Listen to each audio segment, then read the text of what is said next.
There is a moment that every woman over 45 knows but does not talk about. Not with her friends, not with her husband, not with her dermatologist, because the conversation is too quick and the prescription pad comes out before the explanation ever begins. The moment happens in the shower. You run your fingers through your hair after conditioning, and what comes away in your hand is not the few strands you have been telling yourself is normal. It is a clump. A visible, undeniable clump of hair wrapped around your fingers that you stare at for a second too long before dropping it and watching it collect on the drain cover in a way that makes your stomach tighten. Or the moment happens at the mirror.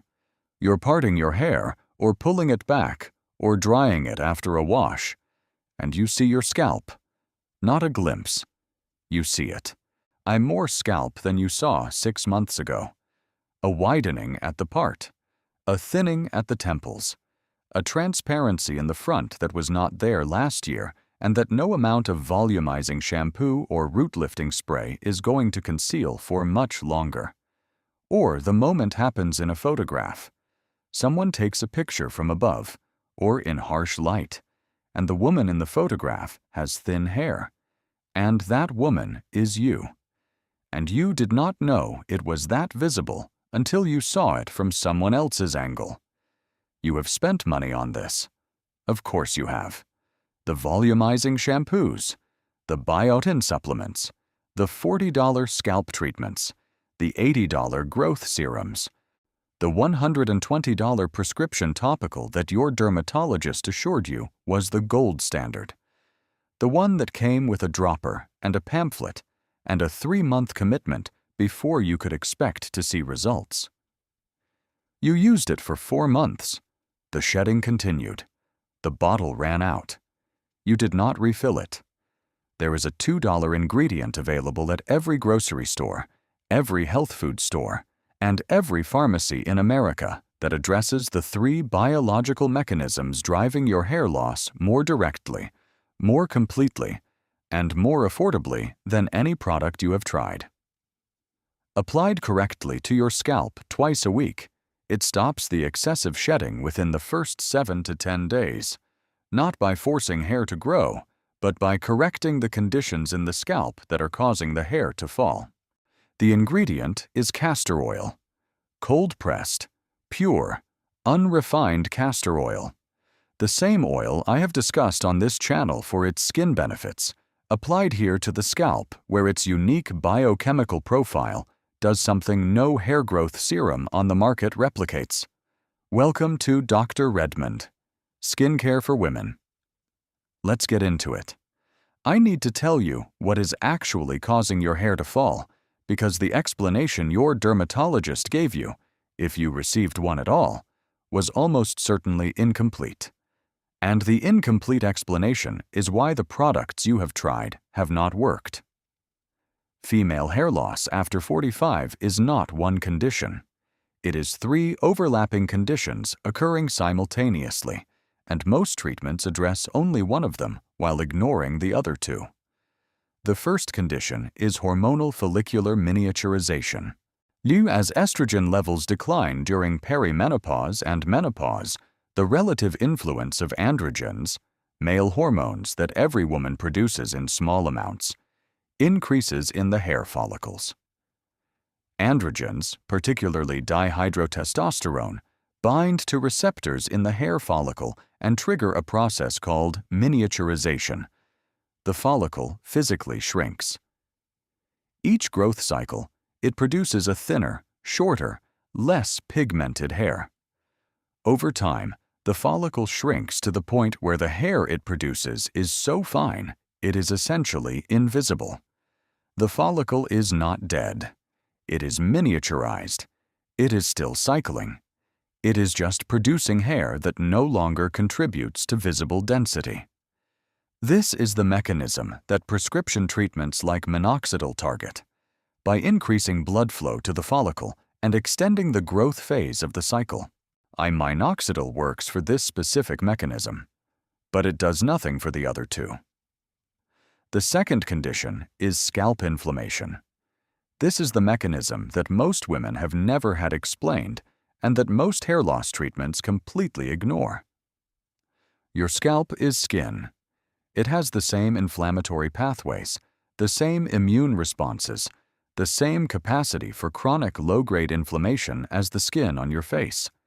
And in women over 45, particularly women who have used conventional shampoos with sulfates, who have colored or chemically treated their hair, who have been exposed to hard water with high mineral content, who experience stress-related cortisol elevation, the scalp develops a state of chronic inflammation that is not visible as redness or irritation on the surface, but that is measurably active at the follicular level.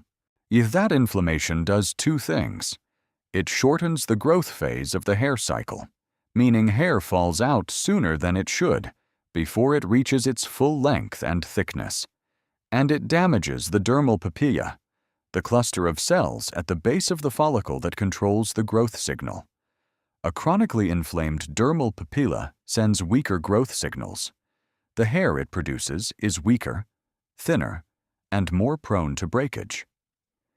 This inflammatory hair loss is what women experience as excessive shedding, the clumps in the shower, the hair on the pillow, the strands coming out in the brush at a rate that feels alarming.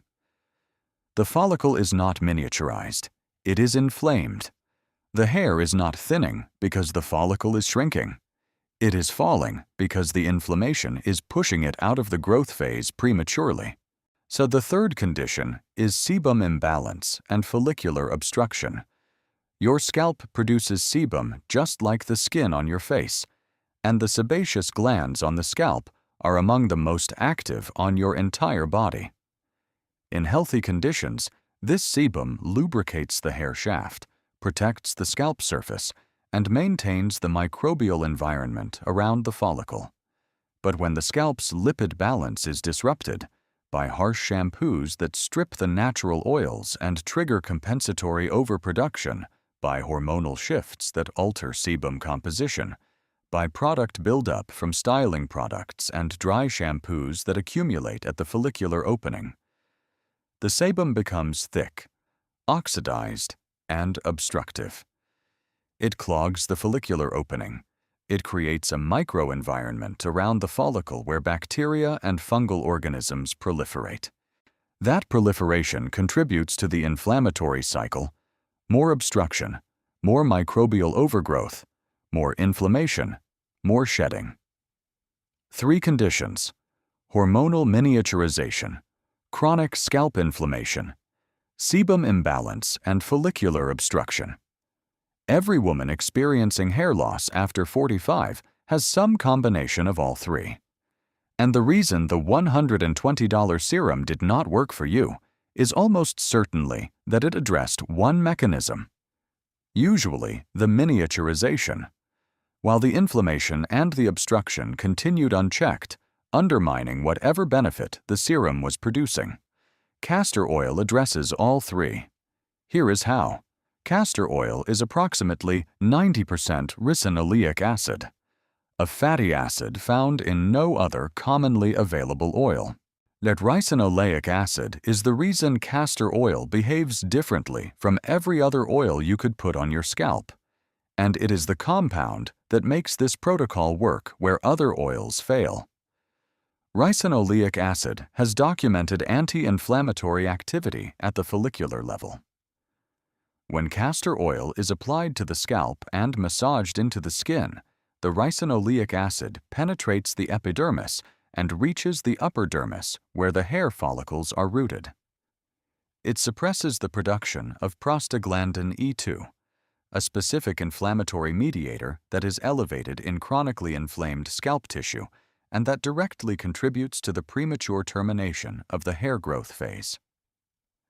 By reducing prostaglandin E2 at the follicular level, castor oil interrupts the inflammatory signal that was pushing your hair out of its growth phase too early. The follicle is allowed to complete its natural growth cycle. The hair stays in the follicle longer. It reaches greater length and thickness before it naturally sheds. The excessive shedding, the clumps, the drain cover, The alarming rate of loss decreases within the first week because the inflammation that was causing it has been directly addressed. This is why the shedding stops before new growth appears. You're not growing new hair in 7 days. You're keeping the hair you have from falling out prematurely. The reduction in shedding is the first and most immediate result, and it happens fast because the anti-inflammatory mechanism works fast. Second, castor oil addresses the sebum imbalance through the same principle that makes it effective on facial pores, like dissolves like. The thick, so-oxidized sebum clogging your follicular openings is a lipid. Castor oil is a lipid. When you apply castor oil to the scalp and massage it in, it dissolves and loosens the hardened sebum plugs sitting at the base of each hair follicle. It does not strip them violently the way a clarifying shampoo does, which triggers the rebound overproduction that makes the problem worse within days. It dissolves them gradually, gently, allowing the follicular opening to clear without triggering a compensatory response. A clear follicle is a follicle where the microbial environment normalizes, where the bacterial and fungal overgrowth that was contributing to inflammation loses its food source, where the dermal papilla at the base receives better oxygen and nutrient delivery because the channel above it is no longer blocked. The follicular obstruction clears. The inflammation reduces further. The growth signal from the dermal papilla strengthens. Third, castor oil delivers a concentrated dose of vitamin E and omega-6 and omega-9 fatty acids directly to the follicular environment. These compounds support the structural integrity of the hair fiber being produced by the follicle. Stronger, thicker, more resistant to breakage. They also support the health of the dermal papilla cells themselves, providing antioxidant protection against the oxidative damage that degrades the growth signal over time. Anti-inflammatory action at the follicle. Sebum dissolution and follicular clearing. Nutritional support for the dermal papilla and the hair fiber. 3 mechanisms from one oil, addressing the 3 conditions driving your hair loss simultaneously. Here is your protocol.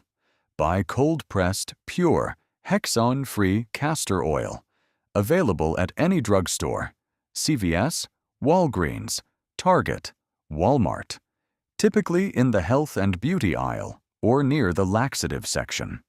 A bottle costs between $2 and $5 and will last you 2 to 3 months at the application frequency in this protocol. The label should list one ingredient: 100% pure castor oil. No blends, no fragrance, no additives. One important note about castor oil and hair. Castor oil is thick, extremely thick. It is the most viscous commonly available plant oil. This is actually an advantage for scalp application because the thickness keeps it in contact with the scalp rather than running down through the hair and dripping. But it does mean that application technique matters and that you need to plan for a proper shampoo after treatment. The application schedule is twice per week, not daily. Twice per week gives the anti-inflammatory and follicular clearing mechanisms time to work between applications without oversaturating the scalp. More frequent application is not more effective and can leave the hair feeling perpetually heavy. Choose 2 consistent evenings per week, for example, Sunday and Wednesday, or Tuesday and Friday. Consistency of schedule matters for habit formation. The same 2 nights every week. On treatment night, begin with dry, unbrushed hair. Castor oil adheres better to a dry scalp than a wet one, and the penetration is more effective when the follicular openings are not already filled with water. So dispense approximately 1 tablespoon of castor oil into a small dish. If you find the oil too thick to work with comfortably, you can warm it slightly by placing the dish in a bowl of hot water for 2 minutes. Warming thins the oil and makes it significantly easier to apply and distribute across the scalp. Using your fingertips, Not a brush, not an applicator, your fingertips. Begin applying the oil directly to your scalp. Part your hair in sections and apply the oil along the parts, directly on the skin. Start at the front hairline and work backward, creating parts every inch or so, applying oil to the exposed scalp at each part. Focus on the areas of greatest concern: the front hairline, the temples, the crown, the widening part line. These are the areas where the follicular inflammation and miniaturization are typically most active. Once the oil is distributed across the scalp, begin the massage. This is not optional.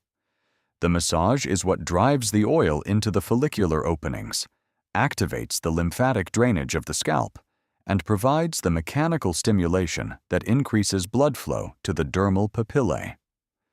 Using the pads of all 10 fingertips, apply firm circular pressure across the entire scalp. Start at the temples and work upward over the crown to the back of the head. Each circular motion should be slow, 1 full rotation per second, and firm enough that you feel the scalp moving against the skull beneath it. You're not rubbing the surface of the hair. You're moving the skin of the scalp itself against the underlying tissue. 3 to 5 minutes of continuous scalp massage. Work every area: the temples, the crown, the front hairline, the area behind the ears, the base of the skull. Spend extra time on the areas of greatest thinning. After the massage, leave the oil on. This is an overnight treatment. The castor oil needs extended contact time with the scalp to fully dissolve the follicular sebum plugs and to deliver the anti-inflammatory ricinoleic acid into the dermal layer. Place an old towel over your pillow to protect it. Castor oil will stain pillowcases. Or wrap your hair loosely in an old cotton t-shirt. In the morning, shampoo thoroughly. Castor oil is thick and requires a thorough wash to remove completely. Use your regular shampoo, lather twice if needed, and rinse until your hair feels clean and free of residue. If you find that your regular shampoo struggles with the oil, a small amount of baking soda mixed into the second lather can help emulsify the remaining oil. Follow with your usual conditioner. That is the complete protocol. 2 nights per week. 1 tablespoon of oil. 5 minutes of massage. Overnight treatment. Morning shampoo. Here is what you will experience. Days 1 through 3 after first application. Your hair will feel different. Not visibly different yet, but texturally different. The strands feel slightly thicker, slightly more coated, slightly more substantial between your fingers. This is the castor oil's fatty acids conditioning the hair fiber from the outside. It is a surface effect, and it is temporary after washing, but it gives you an immediate tactile signal that something is reaching the hair. Line days 4 through 7. After the second application, the shedding begins to decrease. This is the moment that makes women contact this channel. You run your fingers through your hair in the shower, and the amount that comes away is less. Noticeably less. The drain cover after washing has less hair on it. The brush after drying has fewer strands. The anti-inflammatory mechanism has begun suppressing the premature shedding signal at the follicular level. Hair that was being pushed out of its growth phase early is now being allowed to stay. This reduction does not mean new hair is growing yet. It means existing hair is stopping its premature exit. But the visual impact is significant. Less shedding means more hair on your head at any given time, which translates directly to visible density improvement even before a single new hair has grown. Weeks 2 through 4, the follicular clearing becomes apparent. The areas of your scalp that felt slightly congested, slightly itchy, slightly tender, symptoms of the obstruction and inflammation you may not have even recognized as abnormal because they had been present so long, begin to feel different, calmer, cleaner, less reactive. The follicles are open. The microbial environment is normalizing. The growth conditions in the follicle are improving. Weeks 4 through 8. New growth begins to appear. Fine. Short hairs along the hairline and at the part line. What dermatologists call vellus regrowth transitioning to terminal growth. These are follicles that were not dead. They were miniaturized, inflamed, or obstructed. And with the obstruction cleared, the inflammation suppressed, and the dermal papilla receiving better blood flow from the weekly massage, they are producing visible hair again. The new growth is initially fine and short. Over the following weeks and months, as the follicle continues to strengthen through consistent treatment, each successive hair cycle produces a thicker, longer, more pigmented hair. The density improvement builds gradually and compounds over time. Months 3 through 6. The visible transformation. Women who follow this protocol consistently for 6 months report density improvements that are measurable in photographs. The part line narrows. The temples fill. The overall volume of the hair increases in a way that is visible to people who see them regularly. You'd one woman in this community, 53 years old, 2 years of progressive thinning, 4 different commercial hair growth products tried and abandoned, sent photographs at month 6 that showed a part line approximately 40% narrower than her starting photographs. Her total investment over 6 months, approximately $8 in castor oil. I want to address one thing directly, because it is the concern I hear most often. Will castor oil make my hair greasy or weigh it down? During the days I am not treating? No. The oil is applied overnight and washed out in the morning. On non-treatment days, your hair is clean, product-free, and unaffected by the oil. The twice-weekly schedule specifically avoids the buildup that daily oil application would cause. Your hair on non-treatment days will feel and behave normally. And increasingly, as the weeks progress, normally will mean thicker, fuller, and more voluminous than it has felt in years. If you have followed everything in this video, you have a complete protocol. $2, 2 nights a week, 5 minutes of massage. A mechanism that addresses the 3 biological causes of female hair loss simultaneously: inflammation, obstruction, and miniaturization. At the site where they are occurring, with an oil whose unique ricinoleic acid content makes it the only commonly available topical that works on all 3. That is what Dr. Redmond, Skincare for Women, is built on. The research exists. The ingredient is at your drugstore. The cost is honest. And you deserve to know that the $120 serum you abandoned after 4 months was addressing 1 mechanism out of 3. And that a $2 oil addresses all 3 for less than the cost of a cup of coffee. If this is the video that changes what happens in the shower, if you have been watching the hair collect on the drain and wondering when it would stop, share it with a woman who is going through the same thing. A friend who has started wearing her hair differently to hide the thinning. A sister who mentioned it once, quietly, and never brought it up again because the subject felt too vulnerable. She deserves this protocol. It costs $2, and it starts working in a week. Subscribe to Dr. Redmond, Skincare for Women. Every video on this channel follows the same principle. Find the research. Remove the noise. Give you the protocol. The next video is already waiting. It covers the single dietary change that supports hair density from the inside. 1 ingredient, added to your morning routine, that provides the raw material your follicles need to produce thicker hair at the root level. No supplements, no prescriptions. 1 food, 1 mechanism. I will see you there.